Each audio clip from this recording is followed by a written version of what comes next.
Ratchet on train saw me? How? Daisy.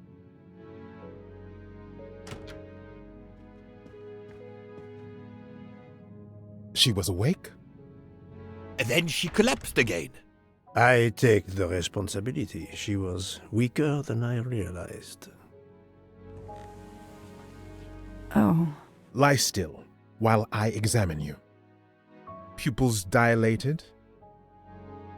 I'm all right.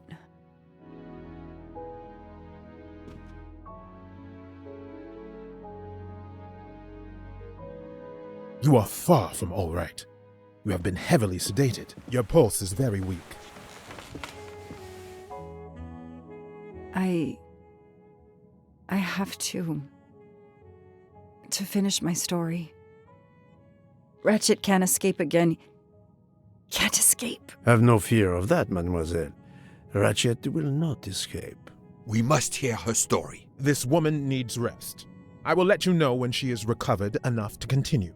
But I warn you, it will be some time. I understand, Doctor. Thank you. I have completed my preliminary examination of the deceased. I think that it will interest you. Indeed it will.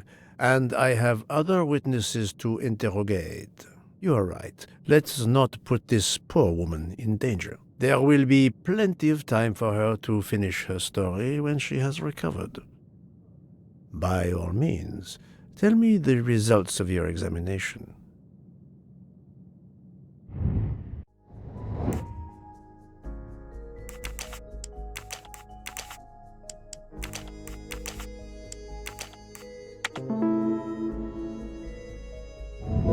That's the right answer.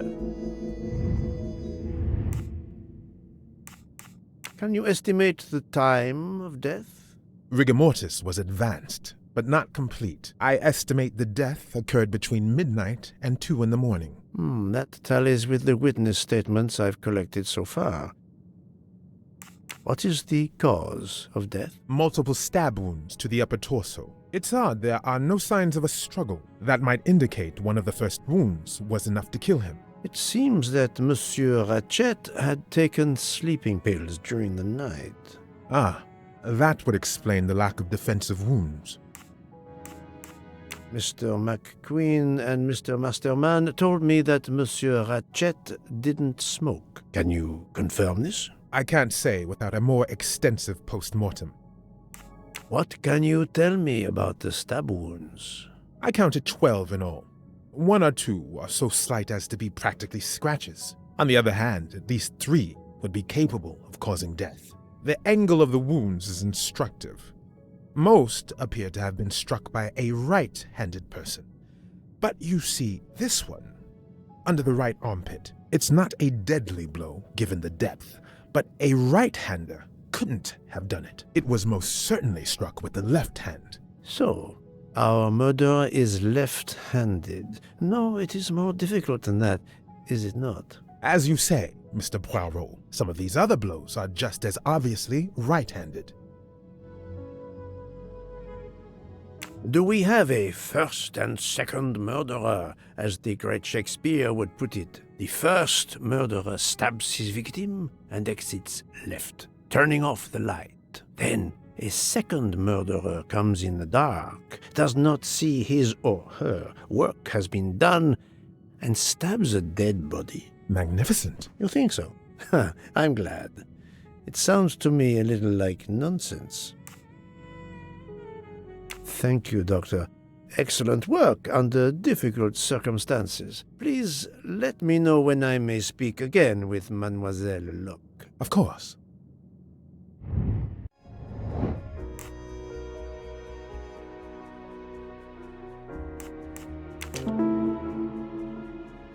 Yes, that's certainly a good place to start.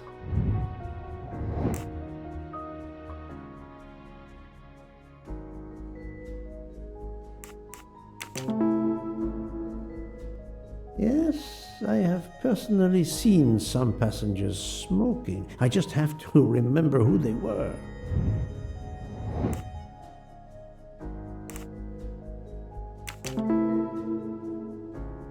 Yes, Yes, I suppose it's likely they will give me the list of who smokes what. I'm right again. That happens to me a lot.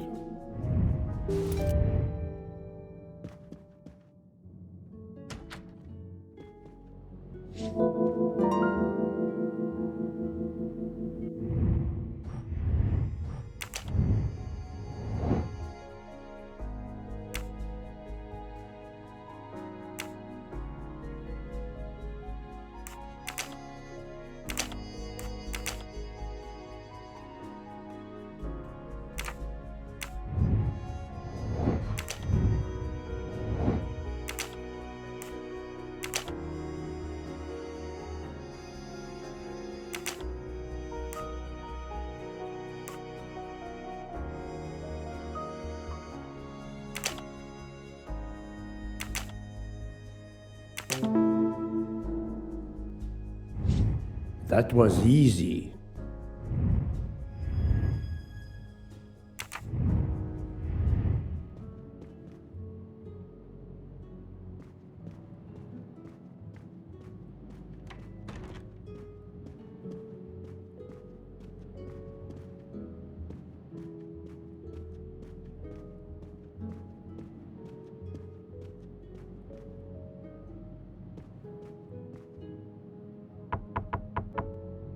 Captain Arbuthnot, I beg your pardon, but could you answer a few questions for me? I'm grateful you found my ticket, Poirot, but now is not convenient. I certainly didn't expect such a resistance.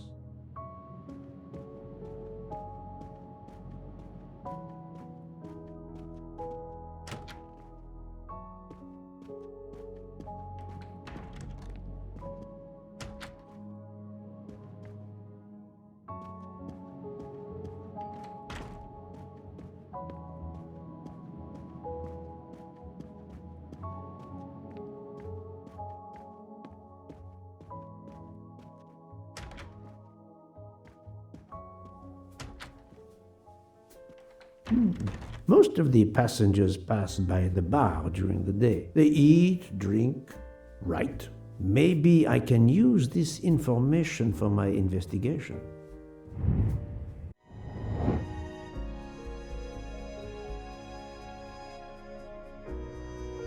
Good job. Yes, it could work. He appears to be an observant young man and serves the passengers regularly.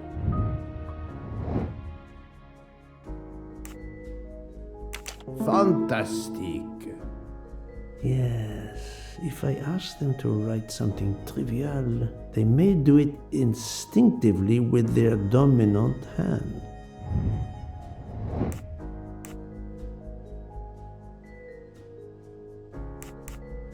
Great. Yes, I will remember which people use their right or left hand. I'm right again. That happens to me a lot.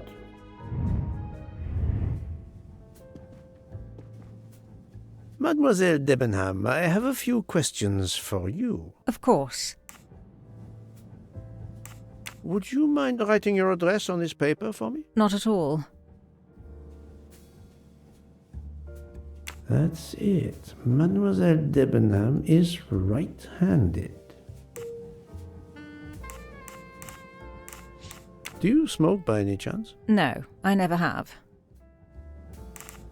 Let's start with your movements last night. There's little to tell. I went to bed and slept. Did you know the man who was killed? I saw him for the first time during lunch yesterday. Did you notice anything about him? Well, if I believed in auras, I might say he seemed dark. Do you recall what time Mademoiselle Olsen went to get some aspirin from Madame Hubbard? I remember glancing at the clock. She left our room just after 10:30 p.m. Was she away for a long time? About 5 minutes. That confirms what Madame Hubbard told me. Do you own a scarlet nightgown? No, it isn't mine. Whose then? I don't know. What do you mean? You do not say, I have no such thing. You say, it isn't mine, meaning that you know who it belongs to, am I correct? Oh, I see. No. I woke up this morning about 5 a.m. with the feeling that the train had been standing still for a long time. I opened the door, and I saw someone in a scarlet kimono some way down the corridor. Her back was turned. It was impossible to see who it was. I understand. Thank you for your assistance, mademoiselle.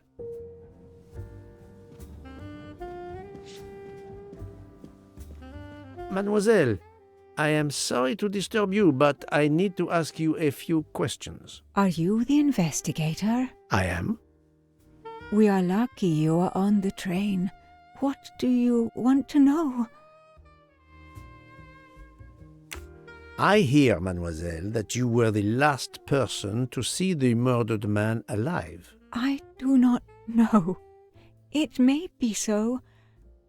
I opened the door of his compartment by mistake. I was much ashamed. It was a most awkward mistake. You actually saw him? Yeah, he was reading a book.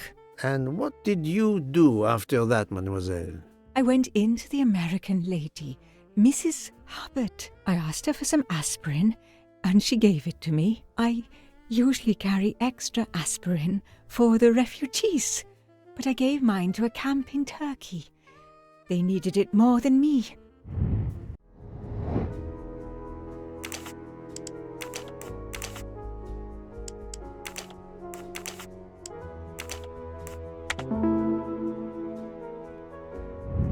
My little grey cells did not let me down. Did Mrs. Hubbard ask you whether the communicating door between her compartment and that of Monsieur Ratchet was bolted? Yes, And was it? yes. And after that, what did you do? After that, I went back to my compartment, took the aspirin, and lay down. That was around 10:50 p.m. Is there anyone else in your compartment? Yeah, a young English lady. Very nice, very amiable. After the train left Vinkovsky, did she leave the compartment? No, I am sure she did not. Why are you so sure, if you were asleep? I sleep very lightly. I am used to waking at a sound. I am sure that if she had come down from the berth above, I should have awakened. Did you yourself leave the compartment after that? Not until this morning. Do you have a scarlet silk kimono, mademoiselle? No, indeed. I have a good comfortable dressing gown of Jaeger material. Do you smoke, mademoiselle? No, I can't stand the smell of tobacco. Perhaps you will be so amiable as to write me down your address. With pleasure. Mademoiselle Olsen is indeed right-handed. This was a very interesting conversation, mademoiselle. I thank you. If you have any other questions, I'll be in my compartment. Good luck, Mr. Poirot.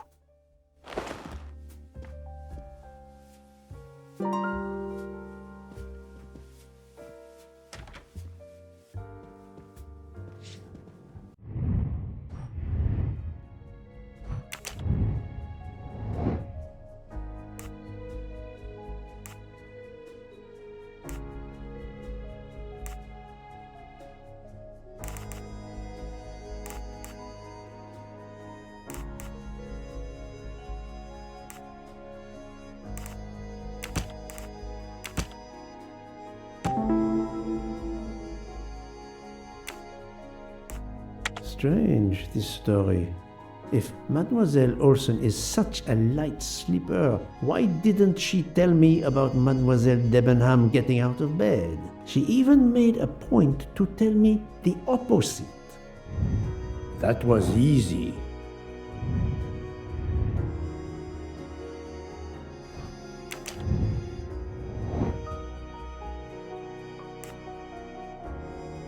Right.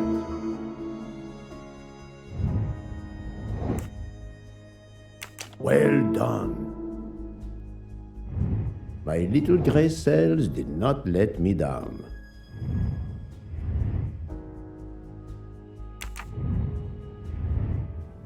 I'll observe her instead. I'll keep an eye on them instead.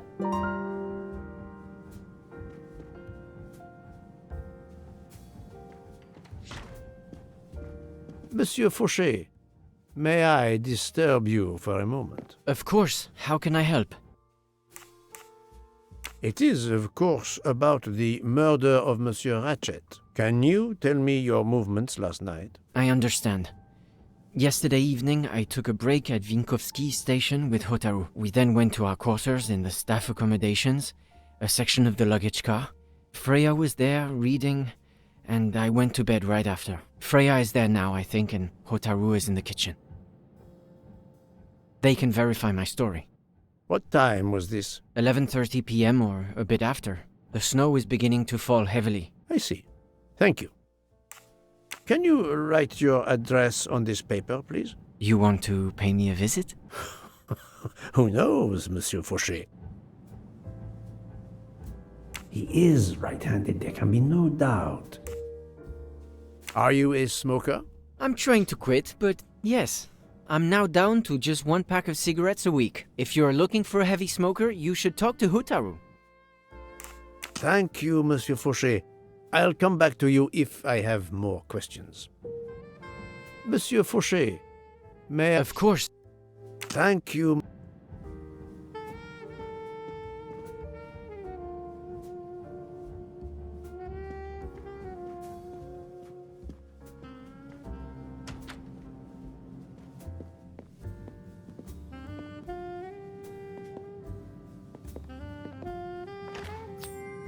Another delightful trophy for my collection.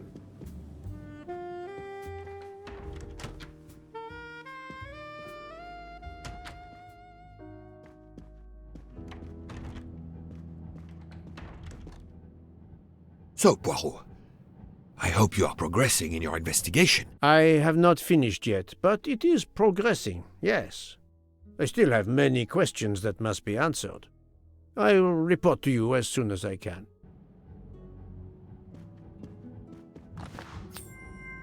Another golden moustache to treasure.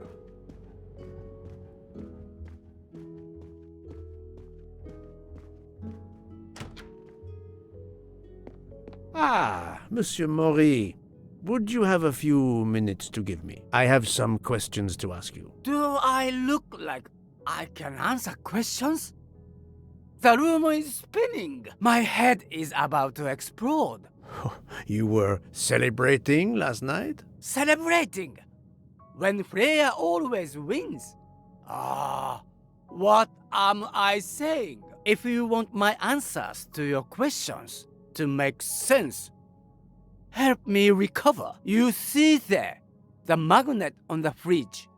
That is my special recipe. I call it my day after survival tonic.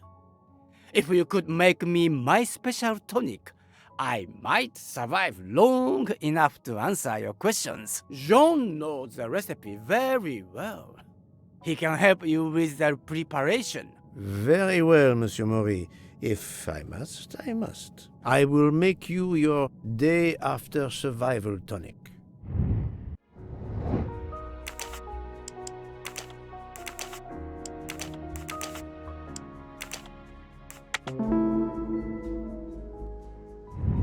That's the right answer.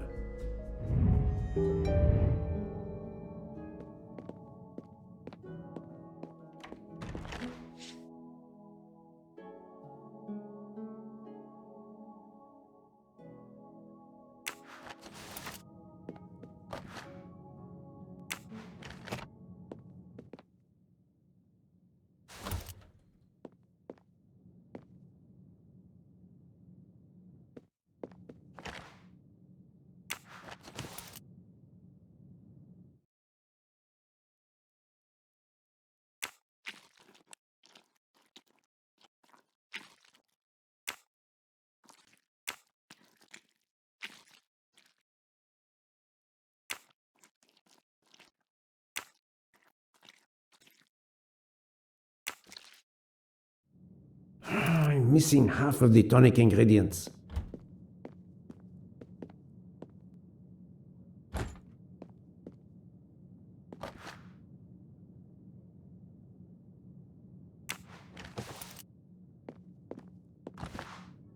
I have all the ingredients for Monsieur Maury's tonic. I have to go and see Monsieur Fauché so he can prepare it for me.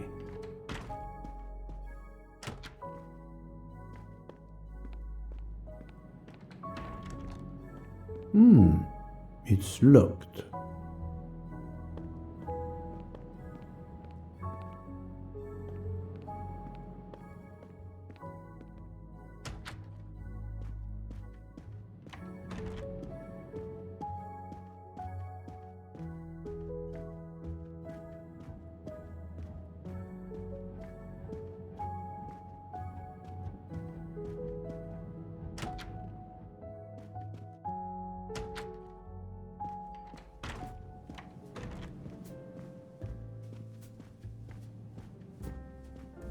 I'll keep an eye on them instead. Monsieur Fauché, may I disturb you for a moment? Of course, how can I help? Monsieur Fauché, I need your help to prepare a cocktail. What is this phrase? This is music to my ears. What can I fix for you? A mojito? A gin and tonic? Or perhaps a martini? Shaken, not stirred? It's not for me, but for Monsieur Maury. Ah, his day after survival tonic. Unfortunately, I know it well. Here is everything that was listed on the magnet. Excellent! I can take it from here. Mr. Poirot, I'm uncertain about the lemon juice. Is it half a lemon or a full lemon for the recipe? Half a lemon. I can't remember if Hotaru prefers it with ginger or without. Do you remember? I can assure you that he will want the ginger.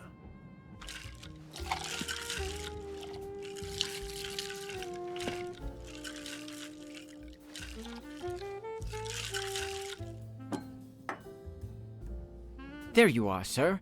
Hotaru will be himself again. Excellent. Thank you very much.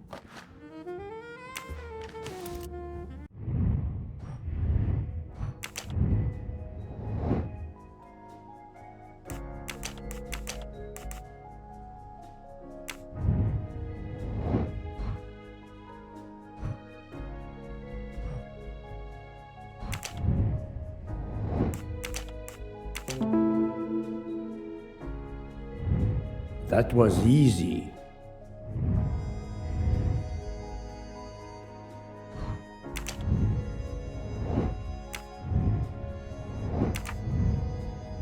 Monsieur Fauché. Of course. Thank you, Monsieur.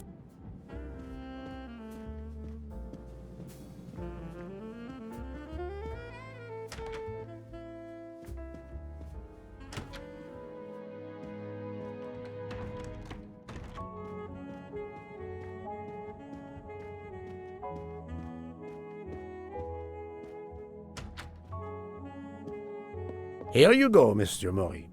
I hope this will help you. Thank you very much. Please give me a moment while this takes effect. It will be a while, I'm afraid. But I will not move from the kitchen. Since I have to wait, do you know where I can find Mademoiselle Nielsen? She is in the staff quarters in the luggage car. If the door is locked, John will have the key. Thank you. I will return. I hope you have a speedy recovery.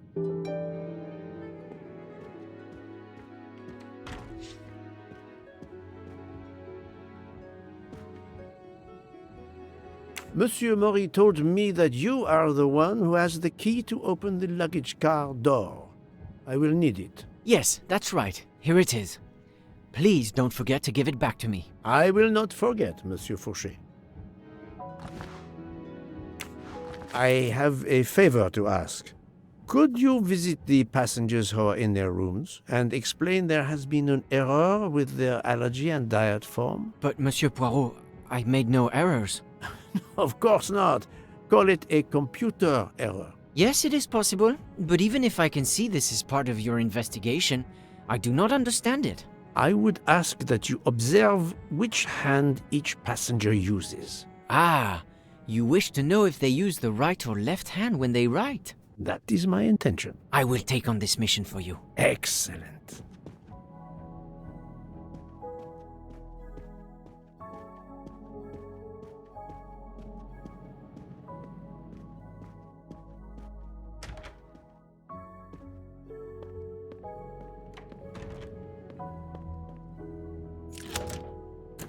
That's it. It's open now.